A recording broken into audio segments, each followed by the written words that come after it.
अभी मैं ऊपर चढ़ रहा था तो मेरे एसोसिएट ने मुझे बताया कि पेट्रोल बढ़ने वाला है। मुझे वहीं चक्कर आ गए। गजब खुदा का यार, भाई छोड़ो इमरान खान का पीछा।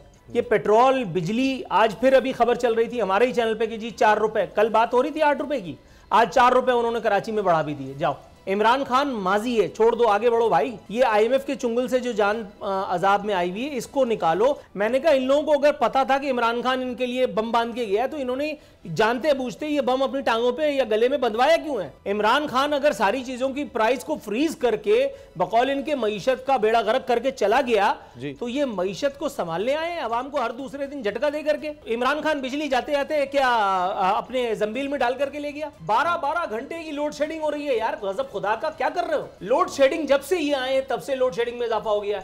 शॉर्टफॉल अचानक से बढ़ गया। सब्सक्राइब करें और बेल दबाएं ताकि कोई खबर रह न जाए। बिस्मिल्लाहिर्रहमानिर्रहीम, अस्सलाम वालेकुम। मैं हूं मोहम्मद उसामा गाजी और आप देख रहे हैं अब पता चला।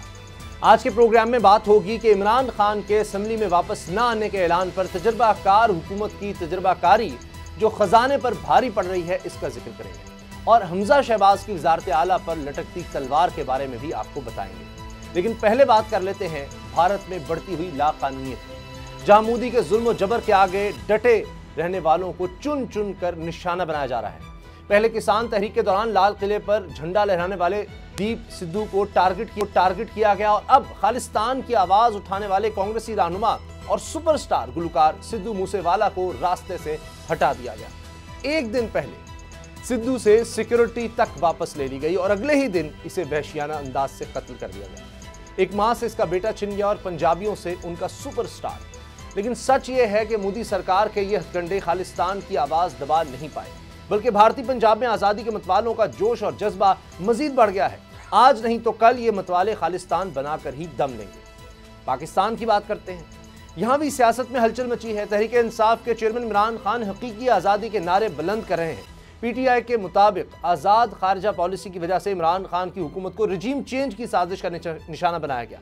इमरान खान इसके खिलाफ अपनी हुकूमत में भी आवाज उठाते रहे और अब अवाम के संग इसके खिलाफ मैदान में निकले हैं। सच यह है कि एहतजाज का हक आईन पाकिस्तान देता है, लेकिन 25 मई को पीटीआई के एहतजाज को रोकने के लिए मुत्तहिदा हुकूमत ने रियासती ताकत का जिस तरह इस्तेमाल किया, इसने इस पर सवालिया निशान लगा दिया है और इस सवाल का जवाब लेने के लिए पीटीआई कल सुप्रीम कोर्ट में दरखास्त दायर करने जा रही है। जबकि दूसरी तरफ वफाकी वज़ीर दाखिला राना सनाउल्लाह मुसलसल ऐसे बयान दे रहे हैं कि अगर पीटीआई ने दोबारा एहतजाज का फैसला किया तो पहले से ज्यादा कुव्वत के साथ इसे रोकेंगे। तल्ख हकीकत ये भी है कि हुकूमत सारा जोर मुखालिफिन को रोकने पर लगा रही है, जबकि आवाम को रिलीफ देने के लिए इसके सारे दावे अब तक सियासी बयान साबित हुए हैं। वो जो साबिक हुकूमत को नाअहली, नालायकी, ना तजर्बाकारी के ताने देते थे, अब के अपने इक़दामात पोल इनके खोल रहे हैं कि ये लोग कितने तजर्बाकार हैं। आप अंदाजा करें कि हुकूमत को बने महीने से कुछ दिन ज्यादा हो चुके, मईशत की हालत पतली है, लेकिन वज़ीर आज़म दौरों पर दौरे किए जा रहे हैं। सितम बाला सितम यह कि खजाना खाली है। बकौल मुसद्दिक मलिक के हुकूमत के पास जहर खाने के भी पैसे नहीं और फिर भी ये हुकूमत मनपसंद मीडिया इदारों को नवाजने के लिए करोड़ों रुपए अपनी मशहूरी और इश्तिहारबाजी पर खर्च कर रही है। सवाल यह है कि मुश्किलें, मुसीबतें और खजाना खाली सिर्फ अवाम के लिए है। पेट्रोल के बाद अब बिजली भी 3 रुपए 99 पैसे महंगी कर दी गई। क्या इस हुकूमत के पास कोई मौशी प्लान है भी या नहीं, या फिर सारी मुद्दत ये पिछली हुकूमत पर इल्जाम लगाते ही गुजार देगी? सवाल पीटीआई के इस्तीफों का भी है। इस पर क्या फैसला किया जाएगा, इसी से शुरू करते हैं। नज़ीर लगारी साहब और नूर आरफीन मेरे साथ हैं। लगारी साहब, पहले इस्तीफों की बात हो जाए, आपको क्या नजर आ रहा है कि वाकई इमरान खान साहब किसी सूरत ये इस्तीफे वापस नहीं लेने वाले? इमरान खान इस्तीफे वापस लेंगे और इसको रिकॉर्ड में रख लें। ये कुछ दिनों के बाद होगा और कुछ दिनों के बाद फिर इनको ख्याल आएगा, ख्याल दिलवाया गया है चौधरी परवेज़ इलाही की तरफ से, और उन्होंने जाकर शाह महमूद कुरैशी से मुलाकात भी की और उनसे कहा भी कि ये इस्तीफ़े ना दिए जाएं और इस्तीफ़ा देने के बाद जो है ये फोरम हाथ से चला जाएगा। ये जो पार्लियामेंट का फोरम है उसको नहीं छोड़ना चाहिए। शाह महमूद कुरैशी साहब ने इरशाद फरमाया, सजादा नशीन बहाउद्दीन ज़करिया, हज़रत बहाउद्दीन ज़करिया मुल्तानी सोहरवर्दी के सजादा नशीन ने इरशाद फरमाया कि मैं आपसे मुत्तफ़िक हूँ और मेरा भी यही ख्याल है, लेकिन देखें क्या होता है। तो पार्टी के जो नंबर 2 हैं वो तो यही कह रहे हैं कि इस्तीफ़े नहीं देने चाहिए। खान साहब का मुझे ट्रैक रिकॉर्ड याद है, जब 2014 में उन्होंने इस्तीफे दे दिए थे और इस्तीफे देने के बाद भी कई दिन कहते रहे कि हम वापस नहीं जाएंगे इस असम्बली में, और असम्बलियों को भी गाली दी थी, पार्लियामेंट को भी गालियाँ दी थी और कहा था नहीं जाएंगे वापस जी। और फिर जब जाकर बैठे थे तो ख्वाजा आसिफ ने कहा था कोई शर्म होती है, कोई हया होती है। तो ये ख्वाजा आसिफ भी आजकल फिर तैयारी कर रहे हैं यही बातें दोबारा कहने के लिए, और ये दोबारा वापस जाएंगे। और ये इस्तीफे अपने इन्होंने इसीलिए मना किया है कि कोई ना जाए। कोई ना जाए का मतलब है कि इनफरादी तौर पर लोग कहेंगे कि जी हम बैठना चाहते हैं, तो उन्होंने कहा कि नहीं एक साथ फिर वापस चलेंगे। तो शायद इसी तरह होगा कि वापस जाएंगे, ये कभी इस्तीफे नहीं देंगे, ये वापस जाएंगे, ये असम्बली में बैठेंगे। और मारे वो गए जो इनकी आस में जो है वो असम्बलियाँ छोड़ बैठे हैं, वो बहरहाल मारे गए हैं। अच्छा नूरुल आरिफीन, एक और बड़ी दिलचस्प बात यह है कि खुर्शीद शाह साहब ने हाल ही में एक ख़त लिखा कि जी काबीना के इजलास नहीं बुलाए जा रहे, आप काबीना का इजलास बुलाएं। अब बुलाया भी गया तो सबसे अहम जो चीज़ हमें नज़र आ रही है, बाकी चीज़ें छोड़ दें, पता नहीं शायद मुल्क में और मिसाल नहीं रहे, लॉन्ग मार्च में क्या हुआ, आइंदा किस तरह से रोकना है, कमेटी बना दी गई है जी, इमरान खान क्या कह रहे हैं, वज़ीर आला खैबर पख्तूनख्वा क्या कह रहे हैं। ऐसा लगता है कि सारा एजेंडा, मरीम साहब की गुफ्तगू देख लें, सबसे अहम अब कमेटी अगर बनी है तो इसी बात पर बनी है। अब साफ़ी भी बेचारे परेशान है कि जनाब अब ये नई हुकूमत भी आई है, ये भी काबीना के लोग आते हैं, प्रेस कॉन्फ्रेंस करते हैं, हालांकि जवाब सवाल ही नहीं कोई करने देते, तो प्रेस कॉन्फ्रेंस का है कि एक बयान जारी कर दिया करें, ये भी वही काम कर रहे हैं। और सारा फोकस ऐसे लगता है कि इमरान खान इमरान खान इमरान खान, फोबिया हो चुका है सबको। अच्छा, ये नस्ल दर नस्ल चलने वाली बीमारी है, हुकूमत दर हुकूमत फैलने वाला मर्ज है। ये पिछले वालों ने भी यही सब कुछ किया था, इनको लगता है कि ये सब कुछ करके ये आवाम से जो है वो तवज्जुहात हासिल कर लेंगे। मैं जी, आपने जो पिछला सवाल पूछा जी जी ज़रूर, उसका जवाब कुछ अपने अंदाज में देना चाहूँगा, अगर आप इजाज़त दें। आपने पूछा कि इमरान खान साहब इस्तीफ़ा देंगे या नहीं। यार उसामा, मेरा ख्याल है कि हुकूमत समेत हम सबको भी अपनी तरजीहात को रिविज़िट करना चाहिए। इमरान खान गए तेल लेने, यार भाई प्रायोरिटीज़ हमारी सेट होनी चाहिए। यहाँ पेट्रोल, अभी मैं ऊपर चढ़ रहा था तो मेरे एसोसिएट ने मुझे बताया कि पेट्रोल बढ़ने वाला है, मुझे वहीं चक्कर आ गए। गज़ब खुदा का, यार भाई छोड़ो इमरान खान का पीछा। ये पेट्रोल, बिजली, आज फिर अभी खबर चल रही थी हमारे ही चैनल पे कि जी 4 रुपए, कल बात हो रही थी 8 रुपए की, आज 4 रुपए उन्होंने कराची में बढ़ा भी दिए। जाओ, 3 रुपए 99 पैसे, यानी 4 रुपए बिजली के आज के आज खड़े खड़े बढ़ा दिए गए। इमरान खान से क्या लेने देना किसी का यार? इमरान खान माजी है, छोड़ दो, आगे बढ़ो भाई। ये IMF के चुंगल से जो जान अजाब में आई हुई है, इसको निकालो। और मेरी अब समझ में ये नहीं आ रहा, मैं खुदाई कसम अभी यही बात कर रहा था, मैंने कहा इन लोगों को अगर पता था कि इमरान खान इनके लिए बम बांध के गया है तो इन्होंने जानते बूझते ये बम अपनी टांगों पे या गले में बंधवाया क्यों है? इमरान खान अगर सारी चीजों की प्राइस को फ्रीज करके बकौल इनके मईशत का बेड़ा गर्क करके चला गया, तो ये मईशत को संभालने आए आवाम को हर दूसरे दिन झटका दे करके। अच्छा। बिजली की, इमरान खान बिजली जाते जाते क्या अपने जंबील में डाल करके ले गया? 12-12 घंटे की लोड शेडिंग हो रही है यार, गजब खुदा का, क्या कर रहे हो? लोड शेडिंग जब से ये आए तब से लोड शेडिंग में इजाफा हो गया, शॉर्टफॉल अचानक से बढ़ गया। कौन कर रहा है ये सब? ये मौजूदा हुकूमत को नाकाम करने की साजिशें अगर कही जाए तो ये यहीं कहीं आसपास से, या तो हुकूमतों को रुखसत करने वाले या तो हुकूमतों को लेकर के आने वाले, वहीं से हो रहा होगा ना। तो शहबाज शरीफ को और इन हुकूमतों को, इस अपोजिशन को भी अकल को हाथ मारने चाहिए, इनको भी थोड़ा सा जरा निचले होकर के बैठना चाहिए। इस वक्त मुल्क को देखें, मुल्क अगर नहीं है तो सियासत कहाँ करेंगे? जाकर के हिंदुस्तान में जाकर के करेंगे। आज हिंदुस्तान अच्छा लग रहा है हमारे सियासतदानों को, जी हिंदुस्तान की खारजा पॉलिसी। और भाई जब तुम थे तो तुमने क्या तीर चलाया? तुमने क्या खारजा पॉलिसी बनाई थी? उस खारजा पॉलिसी के ऊपर अगर हम बात करेंगे तो फिर बहुत सारी बातें निकल आएंगी। कल चीनियों ने जो शिकायत की है, अब अगर उसके ऊपर प्रोग्राम हमने कर दिया तो फिर बहुत सारे लोग खफा हो जाएंगे। इसलिए मेरा जवाब यहीं तक महदूद रखें मेरा। अच्छा चलें, अब यकीन जाने कि हमारी टीम की भी फरमाइश थी कि नूरुल आरिफीन से ख़ास तौर पर बिजली के हवाले से ज़रूर पूछना है, और हमने पूरा इस पर ज़ाहिर एक टॉपिक ही रखा हुआ था, पूरा हमने इस पर गुफ्तगू करनी थी, लेकिन आपने उसको चूँकि अब छेड़ दिया है तो अब हम उसी पर आ जाते हैं। तो लगारी साहब, ये जो अब खबरें आ रही हैं कि जी 3 रुपये 99 पैसे बिजली का यूनिट महंगा होना है, अभी ये फ्यूल एडजस्टमेंट है, फिर आगे मई का महीने के जो बिल आएंगे अब उसमें 7-8 रुपये है, फिर 8 रुपये वैसे ही बढ़ जाएगा। और अभी जिस तरह नूरुल आरिफीन बात कर रहे थे, तेल की कीमतें बढ़ने का भी है, लेकिन इस पर तो हमने बात करनी ही है।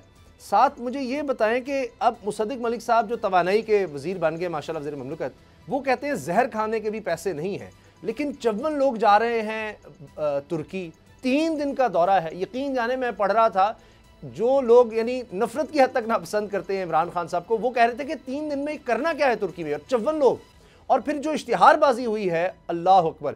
लगारी साहब, आपने कहा था कि जी आप जैसे लोगों ने बात उठाई तो वो जो 85 लोग जा रहे थे, 80-85 वो रुक गए, लेकिन लगारी साहब यहाँ तो इश्तिहारबाजी तो नहीं रुक रही। हम तो इस पर बहुत आवाज़ उठाते हैं, लेकिन वो तो उससे बड़ा इश्तिहार देते हैं, करोड़ों रुपए के इश्तिहार, कर लो जो करना है। उसमें तस्वीरें भी लगी हुई हैं, सारा कुछ उसमें हो रहा है। अगर रकम नहीं है, मुझे नहीं पता इस पे सारी कैंपेन पे 20-25 करोड़ शायद लग गया होगा, तो इससे तो बहुत कुछ हो सकता था, कितने घरों का राशन आ सकता था। लगारी साहब, यानी फोकस की बात होती है, एहसास की बात होती है। वो कहेंगे नहीं ये रियासती पॉलिसी इन इश्तिहारों से क्या हो जाना था, ये नहीं, आपकी सोच बता रही है कि इसका मतलब है आपको उससे मशहूरी से निकल ही नहीं रहे आप, वो शोबाजी से। 2 चीज़ें हुई हैं, ये अफराद कर रहे हैं और इमरान खान तफरीद कर रहे थे। अफराद व तफरीद अगर सुना हो तो मैं उसका इस्तेमाल कर रहा हूँ। तो ये चीज़ों को बढ़ा रहे हैं और उन्होंने चीज़ों को घटा दिया था। उनके दौर में आधे से ज़्यादा सहाफ़ी बेरोज़गार हुए कि वो डायरेक्ट मीडिया पर उन्होंने अटैक किया और मीडिया की नसें बंद कर दी थी और उनका सांस बंद कर दी थी इमरान खान ने। ये आए हैं तो मीडिया की तो वैसी सूरत हाल है, लेकिन मीडिया ओनर्स को और मालकान को जो है वो नवाजने के हिसाब से उन्होंने आकर ये सारा सिलसिला शुरू किया है। चलें भाई, अच्छा, इनके मेरे ख्याल में वो चीज़ें उनको नज़र नहीं आती हैं। वो ख्वाब बहुत पुराने थे जब प्रिंट मीडिया को लोग देखा करते थे। भाई अब तो ये है जो आप देख रहे हैं, आपके पास रेगुलर मीडिया है जो टेलीविज़न की स्क्रीन है, और अखबारात वो भी बहुत जचे तुले जो आते हैं, जो बाकायदा एक पूरे एक सजे सजाए आते हैं। ऐसे नहीं होते हैं कि जो रोज़ के अखबारात बिकते थे, अब तो एक बंदा जब फौत होता है तो एक कारी भी साथ में चला जाता है। तो पहले होता था, हम कहते थे गुजराती अखबारात जो हैं वो ख़त्म हो रहे हैं, क्योंकि गुजराती पढ़ने वाले ख़त्म हो रहे हैं, और ख़त्म हो गए बेचारे। 3-4 अखबारात निकलते थे, हमारे यहाँ वतन निकलता था, मिलत निकलता था, डान गुजराती निकलता था, और कई और अखबार निकलते थे। अब कोई नहीं निकलता है। अब जो है ये अखबारात भी आपको पता चलेगा कि ये अखबारात एक स्पेसिफाई अखबार बाकी रह जाएंगे कि जिनका एक कंटेंट ऐसा होगा कि लोग पढ़ेंगे। बाकी ये अखबारात तो इनकी सारी खबरें तो लोगों के पास पहले से मौजूद होती हैं जी। चंद मुतासिब किस्म के जो तज्जिया करने वाले, जो हमारे मीडिया के लिखने वाले होते हैं, उनके लोगों को, जिन लोगों को शौक़ है वो पढ़ते हैं। अब वो लाखों वाली बात नहीं रही, अब हज़ारों वाली बात रह गई है। लेकिन मीडिया ऑनर्स को कुछ खुशी हुई होगी, क्योंकि 3.5 साल के बाद उनके लिए कुछ दरवाजे खुले हैं। जो प्रेस जो है, हमारा जो प्रिंटिंग का मीडिया है, उसको कुछ आसरा मिला है। ये इश्तिहारात मैंने देखे हैं जी, और बड़े दिनों के बाद रौनक लगी है, वरना तो हर दौर में रौनक लगी रहती थी। सही। लेकिन इमरान खान के दौर में मीडिया पर बहुत बड़ा जुल्म हुआ कि मीडिया की जॉब्स चली गई, नौकरियां चली गई हैं। ये एक है, ये जो आपने कहा है मैं उससे एग्री करता हूँ कि ये खामखा लोगों को राज़ी करने के लिए कौमी ख़जाने पर बोझ डाला गया है। इतनी बड़ी तादाद में जाने की ज़रूरत नहीं थी। जो आपको बात कहनी होती है, जब आप आ जाते हैं स्टेज पर और आकर मीडिया के से शुरू करते हैं, तो तमाम टेलीविज़न आपको दिखा रहे होते हैं। कोई एक टेलीविज़न भी ना वज़ीर-ए-आज़म को मिस करता है, ना अपोजिशन लीडर को मिस करता है, ना इमरान खान को मिस करता है, ना वो किसी को भी मिस नहीं करता है, वो उसको कवर करता है। अच्छा, अभी मोहतरमा मरियम नवाज़ कई चैनल जो है उनको दिखा रहे थे, 1-1 घंटे तक दिखाया। तो ये सारी चीज़ें फिर कल खबर छपेगी उसमें, तो क्या होगा उसमें। अच्छा, अब बात यह है लगारी साहब, इश्तिहारात के तो कोई खिलाफ नहीं है, लेकिन अवेयरनेस के लिए हो, अगर ज़ाती तशहीर के लिए होंगे। अब देखिए इससे क्या, यानी क्या तुर्की को हम दिखाना चाह रहे हैं, बताना चाह रहे हैं जी शहबाज साहब जा रहे हैं 54 लोगों के साथ, क्या किस लिए जा रहे हैं, और फिर पब्लिक अवेयरनेस के लिए हो, जिस तरह हम देखते हैं वबा आ गई, पोलियो का मसला, दीगर हों, कोई और लोगों को अवेयर करना है। अब जब बदले में ये लिखा जाएगा जी माली मसाइल की वजह से जनाब ये लोड शेडिंग हो रही है, तो जब हेडलाइंस इस तरह की लगेंगी, फिर लगता यह है कि ये एक यानी सियासी रिश्वत के टूल के तौर पर इस्तेमाल हो रहा है। जी जी लगारी साहब। उसामा, मैं अर्ज़ करता हूँ, मैं अर्ज़ करता हूँ, मैं ये अर्ज़ करता हूँ कि तुर्की और इंडिया की 2 तरफ़ा तिजारत का वॉल्यूम 20 से 25 अरब डॉलर के दरमियान है। दोनों मुल्कों की, तुर्की और इंडिया की तिजारत का वॉल्यूम 20 से 25 अरब के दरमियान है। पाकिस्तान और तुर्की का तिजारत का वॉल्यूम 1 अरब से भी कम है। अगर ये वापसी पर इस वॉल्यूम को 5 अरब तक ले जाएं, तो फिर तो और अगर ये पाकिस्तान की एक्सपोर्ट्स को तुर्की की तरफ बढ़ा कर ले जाएं, तो हम कहेंगे कि जी अच्छा हुआ आपने कामयाबी कर ली। लेकिन अगर वो वापस इसी तरह से आए और कुछ भी ऐसी चीज ना हो और हमारी एक्सपोर्ट्स भी ना बढ़ें तो फिर हम समझेंगे कि ये दौरे इस तरह के बस तफरीही दौरे होते हैं और इनके अलावा इनकी कोई हैसियत नहीं होती। अच्छा नूर आरफीन, चूंकि मैंने जिस तरह अर्ज़ किया कि वो हमारी तो टीम की फरमाइश थी कि ये सवाल ज़रूर करना है, आपने उस पर पहले भी रोशनी डाली। 3 रुपये 99 पैसे अभी ये आगाज़ है, अभी पेट्रोल का जिस तरह आप बता रहे हैं मुझ तक भी ये खबरें हैं। आज यकीन जानिए मैं जब ये सारे मईशत के हवाले से पढ़ रहा था तो मैं जब से सहाफ़त में हूँ 15 साल के लगभग हो गए, इतना डिप्रेस कभी नहीं मैंने फ़ील किया कि जनाब एलसीज़ जो हैं तेल ख़रीदने के पैसे नहीं मिल रहे, मसाइल इतने बढ़ रहे हैं, लोड शेडिंग 12-12 घंटे से ज़्यादा की हो रही है और हल कोई नहीं, प्लान कोई नहीं नज़र आ रहा। ये तो 1 मई का था कि लोड शेडिंग ख़त्म हो जाएगी, प्लान तो कम से कम कोई दें। इश्तिहारात पर जोर है भाई, कोई समझ नहीं आती, दुख भी होता है, तकलीफ भी होती है कि फिर ये तो ना करें ना, ज़रूर दें आप इश्तिहार और चले, उससे मीडिया का भी फ़ायदा होगा, लोगों को रोज़गार भी मिलेगा, बहुत अच्छी बात है, लेकिन कोई प्रायोरिटीज़ तो सेट हो, कुछ बता तो दें। इश्तिहार देकर ये भी बता दें कि जनाब लोड शेडिंग हम किस तरह से कम करने जा रहे हैं, क्या हमारा प्लान है। गैस की कीमतें सदीक मलिक साहब कह रहे हैं कि जी हमने हर सूरत बनानी वरना दिवालिया हो जाएंगी जी गैस कंपनीज। तो भाई जो अवाम का दिवालिया हो रहा है उसका क्या होगा? खुर्रम दस्तगीर ने जब लोड शेडिंग का बहुत शोर मचा तो उन्होंने 10 दिन की टाइमलाइन मांगी। उन्होंने कहा कि अगले 10 दिन के अंदर आपको खुशखबरी सुनाऊंगा जी। उसके बाद फिर उन्होंने एक प्रेस कॉन्फ्रेंस फरमाई। उन्होंने कहा कि ज़ीरो लोड शेडिंग की हसरत जो है वो अब कभी शर्मिंदा ताबीर नहीं हो पाएगी, अब हमें इसी तरह से मैनेज करना होगा क्योंकि इमरान खान एक्सेट्रा एक्सेट्रा।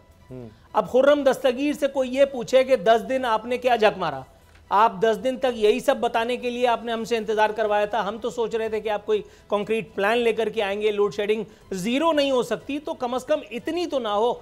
उन्होंने बताया कि 10 दिन के बाद मौसूफ फरमाने लगे कि अब लोड शेडिंग पे हमने खातिर खा हद तक कमी फरमा ली है। यहाँ कराची में इस वक्त मैं अभी की बात कर रहा हूँ, रोजाना 12 घंटे की लोड शेडिंग हो रही है। ऐसा ही इमरान खान बुरा था, इमरान खान ने मुल्क के कौमी राज रॉ, केजीबी, मुसाद सबको बेच दिया, आई डोंट केयर।